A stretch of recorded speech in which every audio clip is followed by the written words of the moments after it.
Hello friends, welcome to buds to bloom. இது வந்து நீங்கள் ரொம்ப நாளாக கேட்டுட்டு இருந்த ஒரு அவசர குருமா. ஹோட்டல்லலாம் குருமா குழம்பு வைப்பாங்க இல்லையா, ஒரு எமர்ஜென்சியாக காய்கறி எதுவும் போடாமல் அது மாதிரி உள்ள குருமா ரொம்ப சுலபமாக செய்யலாம். வாங்க எப்படி செய்கிறதுன்னு பார்ப்போம்.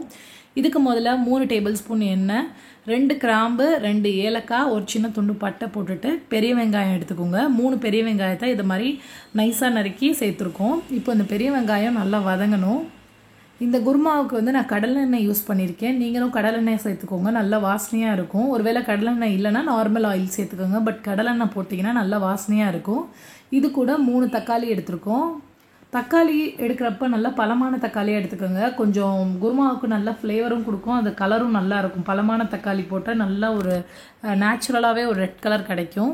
இப்போது இந்த வெங்காயம் தக்காளியெலாம் நல்லா வதங்கணும். கொஞ்சம் நேரம் வெங்காயம் தக்காளியாக நல்லா வதங்க விடுவோம். இடையில கேப் விட்டு இது மாதிரி நல்லா மிக்ஸ் பண்ணி விடுங்க. கொஞ்ச நேரம் வந்து அது அந்த போட்டிருக்க வெங்காயம் தக்காளி வந்து நல்லா இப்போ வந்து நமக்கு வெங்காயம் தக்காளி வந்து நல்லா வதங்கிட்டு இருக்கு. ஒரு 2 நிமிஷம் அப்படியே விட்டுருங்க. இது வந்து நல்லா வதங்கி அந்த தக்காளிலாம் நல்லா குலைவாக வந்துடும்.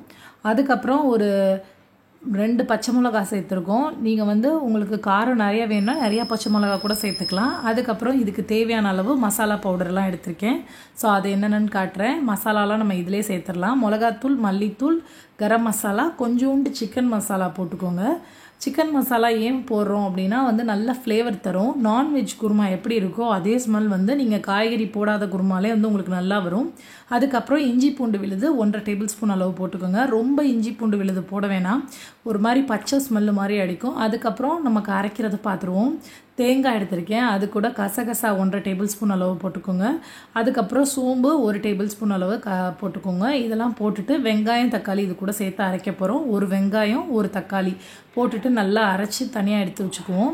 அதுக்கப்புறம் நம்ம குருமாவுக்கு தேவையான அளவு தண்ணி சேர்த்து கொதிக்க விட்டுருவோம். இந்த சைடு குருமா வந்து நல்லா கொதிக்கணும். நம்ம வந்து வெங்காயம் தக்காளி அரைச்சி வச்சுருக்கோம்ல, அதை வந்து இது கூட சேர்க்க போகிறோம். அதுக்கு முன்னாடி வந்து இது நல்லா கொதிக்கணும். கொதித்து நம்ம போட்டிருக்க மிளகாத்தூள், மஞ்சத்தூள் எல்லாத்தோட இஞ்சி பூண்டு விழுது அதோட பச்சை வாசனைலாம் நல்லா போயிடணும். நான் இன்னும் குருமாவுக்கு உப்பு சேர்க்கலை. நம்ம இதெல்லாம் ரெடி கொஞ்சம் லாஸ்ட் ஸ்டேஜுக்கு மேலே நம்ம எந்த சமையலுக்காக இருந்தாலும் உப்பு சேர்த்துக்குவோம்.